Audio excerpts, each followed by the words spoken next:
Picture this. It's like 11 o'clock at night. The rest of the house is totally quiet. Overhead lights are off. And, your face is just illuminated by that harsh blue glow of your laptop Oh, screen. yeah. We all know that glow. Right. And you have just typed 7 very specific words into the search bar. Why is it so hard for me to focus? Oof. Yeah.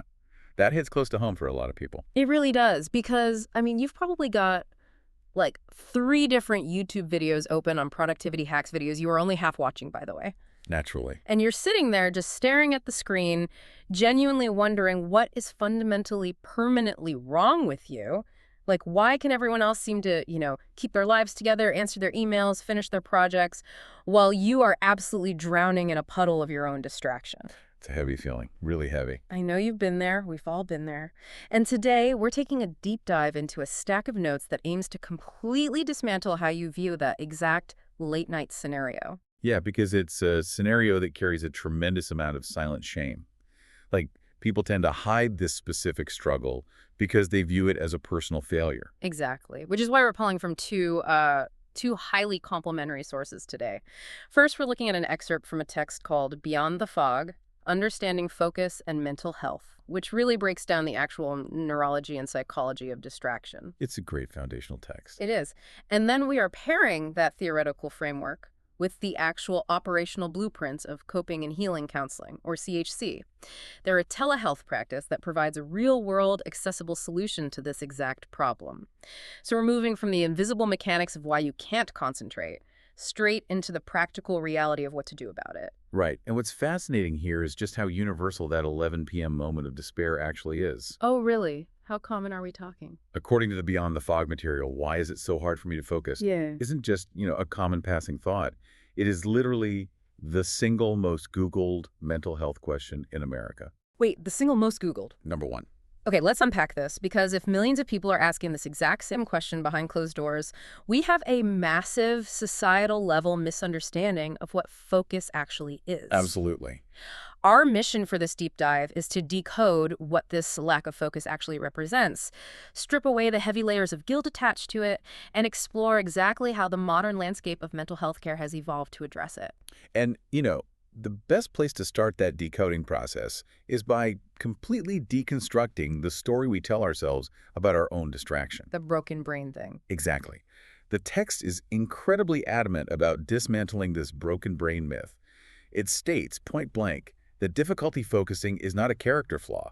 Right. It is not laziness. Yeah. And it is certainly not a failure of willpower or a sign that you just didn't try hard enough when your alarm went off this morning. Which is so refreshing to hear, because we moralize focus to an absurd degree. I mean, think about it. If someone has a stomachache, they say, I have a physical symptom. Yeah, they don't blame themselves for the stomachache. Exactly. But if someone can't concentrate on a spreadsheet, they don't think, oh, I'm having a cognitive symptom. They think, I am a bad person. I have a terrible work ethic. It's an instant jump to self-blame. It is. And reading through these notes, I kept coming back to, like, a mechanical analogy. Think about driving your car down the highway when suddenly the check engine light illuminates on the dashboard. Right, you don't smack the steering wheel and yell at the car for being lazy. You don't. You don't assign a moral failing to the transmission. Yeah. You just recognize that the amber light is an alert. It's a sensor doing exactly what it was engineered to do, tell you that something under the hood requires attention.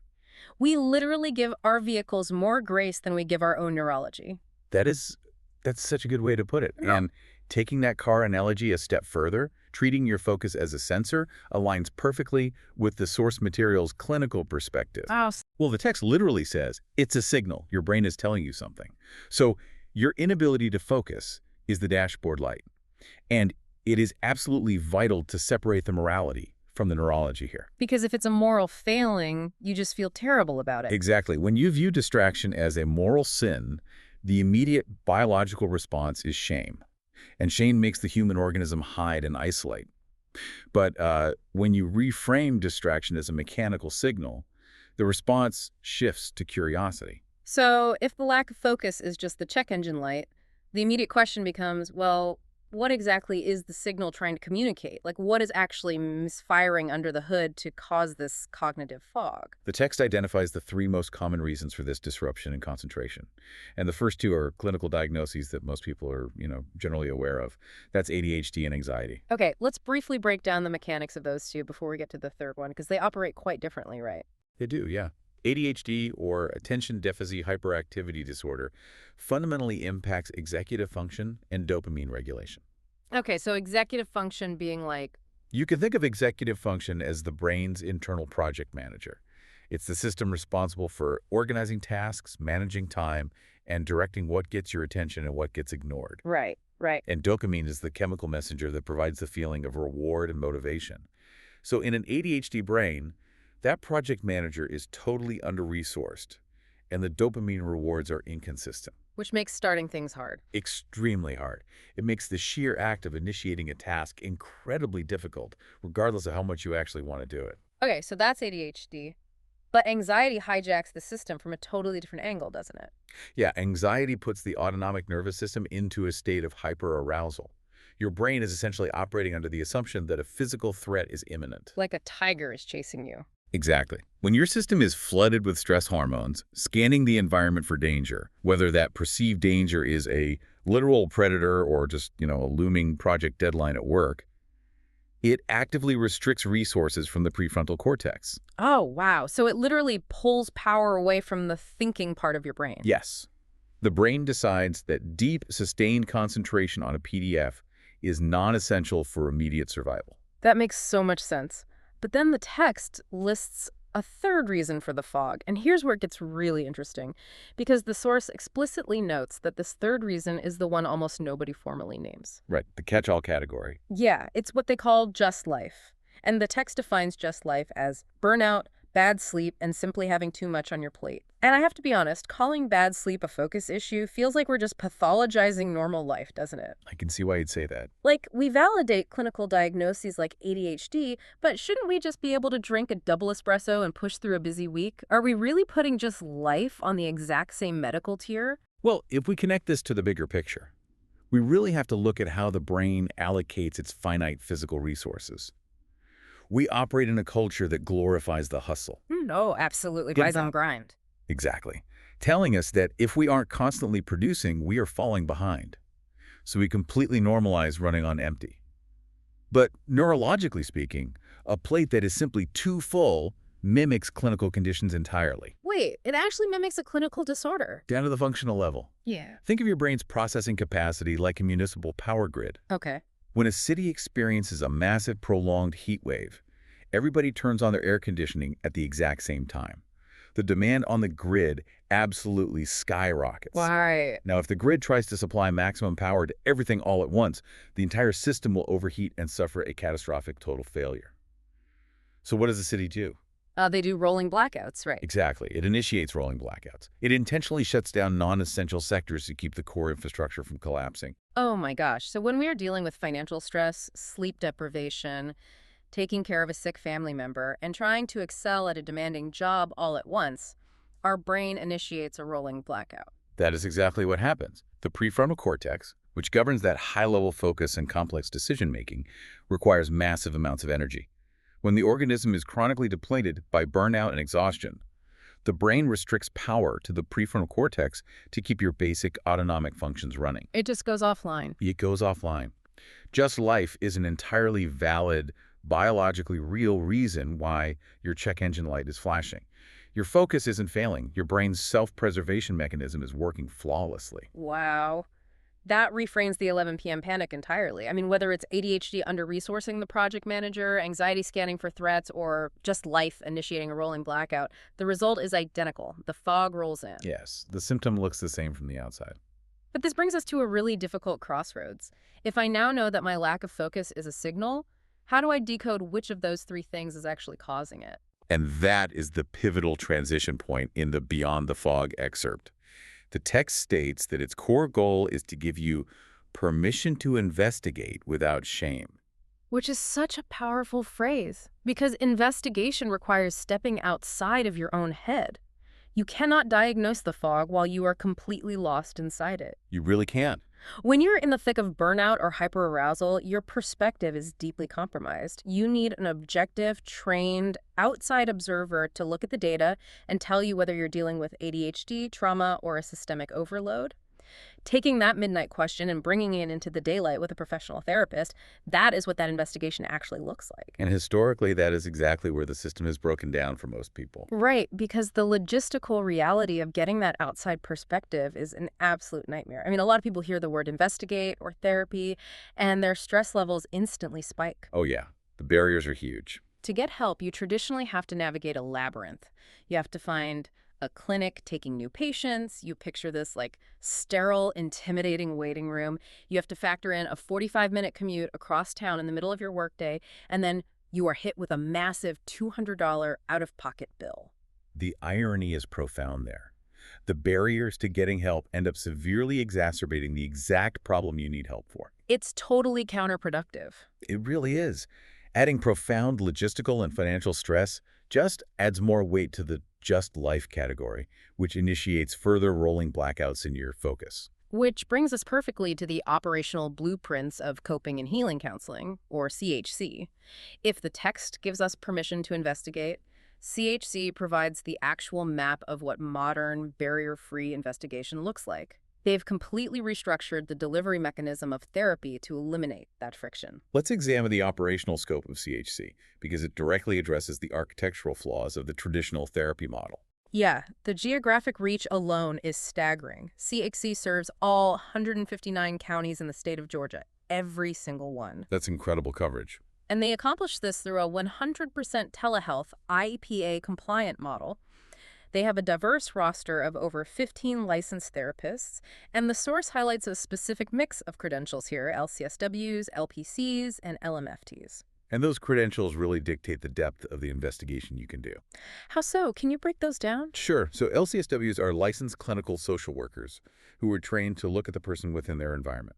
They look at how systemic issues, resources, and community impact your mental health. Okay, makes sense. Then LPCs are licensed professional counselors focusing heavily on individual therapeutic techniques and cognitive behavioral patterns.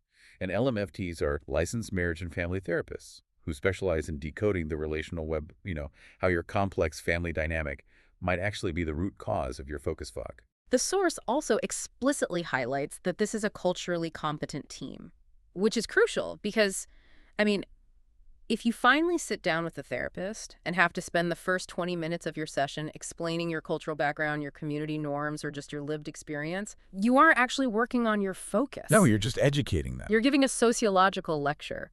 A culturally competent provider understands that context from minute one. And the technology facilitates this entirely.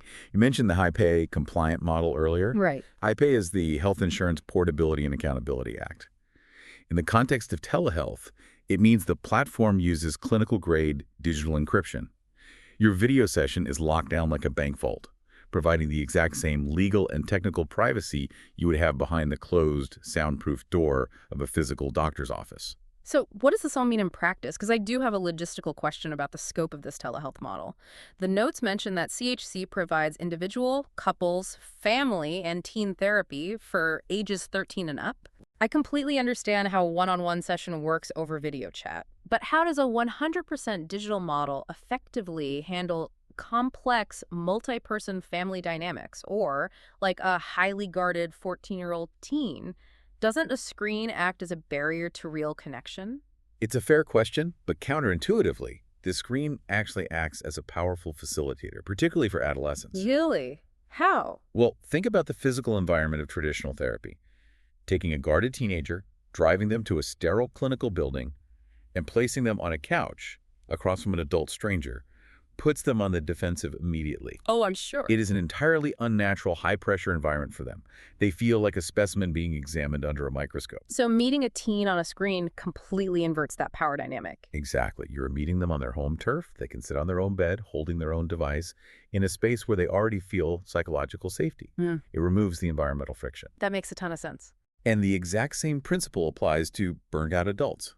When your root issue is just life, and you have absolutely zero margin in your schedule, removing the commute, the waiting room, and the scheduling gymnastics makes therapy sustainable. You literally just log on from your couch or, your office on your lunch break. Exactly. And looking at CHC's specific clinical specialties listed in the operational notes, we're talking anxiety, depression, trauma and PTSD, grief, relationships, and stress. These align perfectly with the culprits behind our cognitive fog. They are highly equipped to look under the hood and diagnose why your check engine light is on. Okay, so we've solved the location barrier, we've solved the commute and the scheduling friction, but we really have to address the largest gatekeeper in the American healthcare system, the financial barrier. The traditional model is notoriously prohibitively expensive. It is.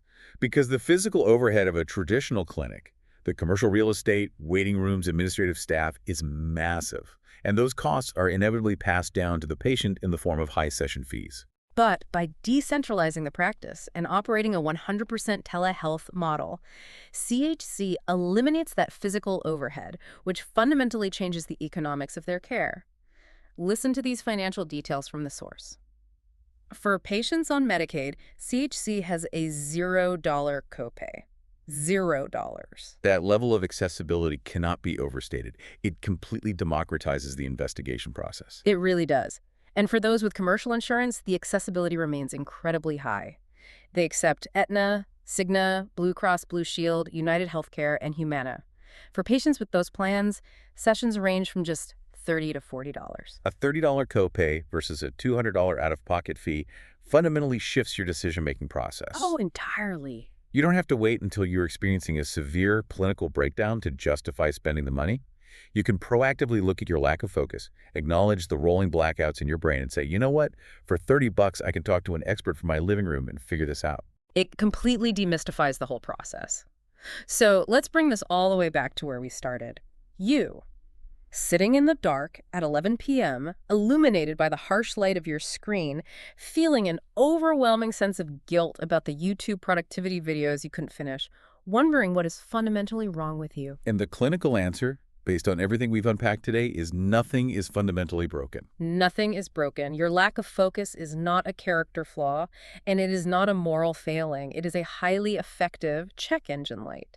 It is a biological signal from a complex machine telling you that something requires attention. Right. Whether that something is an underlying neurological reality like ADHD, a nervous system hijacked by anxiety, or simply the compounding weight of just life, the burnout, the bad sleep, the heavy plate you've been carrying for far too long. You now have absolute permission to investigate that signal without a shred of shame. And more importantly, you have a blueprint for how to actually do it without adding more stress to your life. If you are in Georgia, you don't have to fight traffic, sit on a waiting list, or empty your savings account to get an expert to look under the hood.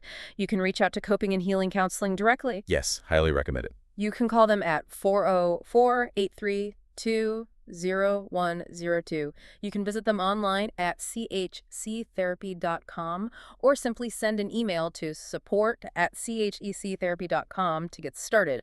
You have the permission and you have the practical path forward. This raises an important question, though. If our attention spans are perfectly adapting to the environments we put them in, initiating those rolling blackouts to keep us surviving in a state of constant overload, maybe the ultimate question isn't how to force ourselves to focus better. Wait, what is it then? Maybe the question we should be asking is whether the hyper-productive, constantly on modern world we've built is actually an environment worth focusing on in the first place.